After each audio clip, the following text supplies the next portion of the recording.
Alors la station Mu, c'est une permanence qu'on a menée de fin mai 2019 jusqu'à la fin septembre 2019 aussi.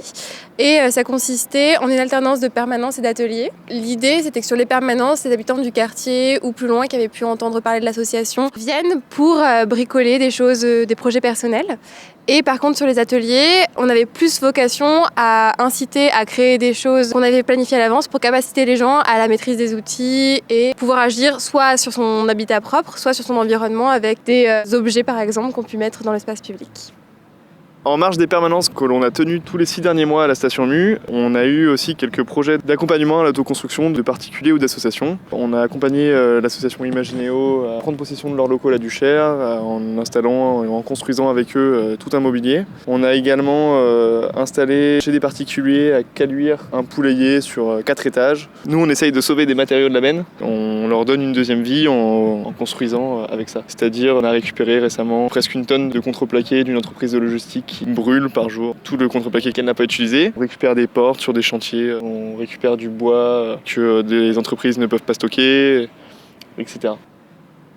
Ici, c'est notre première expérience sur 1 an. L'association en soi, c'est autour de l'autoconstruction, tournée autour du faire, de l'agir et surtout comment réintroduire l'habitant dans les processus de conception et de construction, mais que ce soit chez lui, à une échelle de logement, ou encore à plus grande échelle de la ville. C'est réintégrer l'architecture et l'urbanisme ou tout autre domaine associé auprès de l'habitant, c'est-à-dire l'amener l'un à l'autre. C'est ce qu'on cherche maintenant à faire, peut-être à une échelle plus grande ou juste au niveau des réflexions. Autour de la ville, comment on peut avoir un lieu ou juste une démarche pour essayer d'améliorer le cadre de vie de l'habitant grâce à ces processus-là. En tout cas, c'est dans cette voie qu'on essaye de travailler.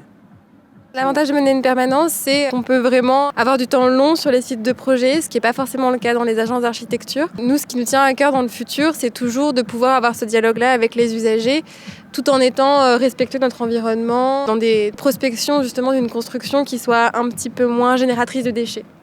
On a récupéré un peu tout ce qu'on trouve, que ce soit des bennes, que ce soit des réseaux qui font appel à nous pour ce qu'ils ont acheté ou ce dont ils ont besoin de se débarrasser. On a eu quelques trucs un peu atypiques aussi. On a eu les restes de la construction de ce chantier-là, sur lequel on était et sur lequel l'association s'est créée. Le réemploi, ça a peut-être vocation à prendre une plus grande échelle dans la ville et dans la construction de demain. Pour l'instant, notre échelle, c'est de ramener du réemploi pour faire du mobilier. Sur des plus grands projets, il y a une vraie question du réemploi sur des matériaux de construction, sur des grands immeubles.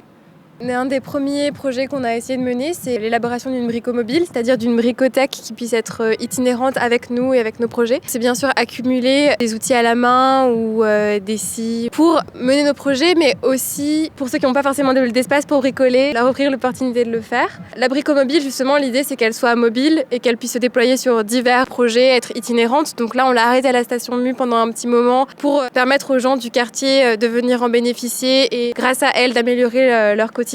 Mais ensuite, on va être amené à la déplacer avec nous et avec les projets peut-être qui sont un peu plus grands dans le futur. Le but aussi de l'asso, c'est de réussir à créer du lien entre les gens, un peu comme toutes les assos, mais c'est ce pourquoi on a été engagé dans un premier temps à la station Mu. Relier un petit peu les gens avec leur territoire au travers du bricolage, au travers des projets qui vont mener, au travers tout simplement de la vie dans un lieu qui évolue. Ça permet d'avoir des points d'ancrage. Cette première expérience nous a aussi apporté ça. C'est quelque chose qu'on essaye et qu'on a fortement envie de développer à l'avenir. On n'est pas les seuls à faire ça et on n'est pas les premiers à faire ça. C'est aussi grâce à eux, grâce aux grands frères des différents collectifs qu'on a su se développer. Ces projets évolutifs, ces projets participatifs, etc., c'est pour faire grandir les gens, pour faire évoluer quelque chose d'extérieur à nous autant que nous-mêmes. C'est-à-dire qu'avec chaque projet qu'on fait, on évolue avec. On arrive à apprendre d'autres choses, à apprendre de ce qu'on nous apporte, de temps en temps transmettre des choses. Avec l'Oxia Socia, on a appris énormément de choses en étant à la station Mu. Quelque chose qui nous intéresserait pour le futur, c'est de pouvoir trouver un lieu dans lequel quelqu'un pourrait être de l'association à plein temps. En fonction de ce lieu, réajuster presque au jour le jour les actions qui y seront menées. Bien sûr, l'Oxia Socia ne se voit pas évoluer seul et il serait intéressant de pouvoir engager avec nous d'autres acteurs des associations environnementales, écologiques et qui conçoivent le futur dans la ville, mais aussi sans les travers de la ville actuelle. Le tout sans oublier bien sûr les différents projets qui nous animent, d'accompagnement plus ou moins individuel pour des projets divers et variés avec les gens. Se fixer dans un lieu est bien sûr un des objectifs, mais la Bricomobile reste mobile et vous attend. Nous, on fait ça par passion, on est bénévole pour l'instant.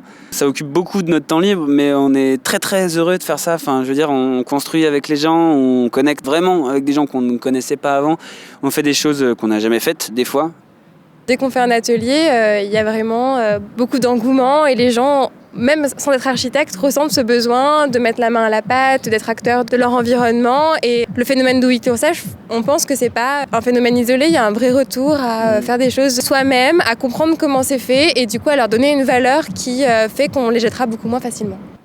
Si on veut amener les gens à l'initiative, à l'autonomie, je pense que c'est par là que ça passe. Il y a aussi le fait qu'on cherche à s'inscrire dans des temporalités plus longues que le simple projet architectural ou de bricolage. Le fait d'être en résidence à un endroit pendant 6 mois, pendant 1 an, 2 ans, 3 ans, c'est aussi une volonté de comprendre les lieux, de comprendre les gens, de s'investir de tout ça. Nous, mais les gens qu'on accompagne aussi sur les constructions, ça leur permet aussi de comprendre leur terrain, de comprendre leur mode de vie. C'est tout ça qu'on cherche à faire en s'inscrivant sur des temporalités plus longues que les projets habituels. On n'a pas assez de lettres pour faire l'Oxia Associa. C'était la petite description de l'Oxia Associa, mais... Tu peux faire le LO peut-être avec... Comment je peux faire un O, moi? Ou OX, en tout cas il faut 2 lettres. Lox, on peut écrire Lox. Attends. L'Oxia Associa. C'est bon, on est IA Socia en même temps, c'est bon.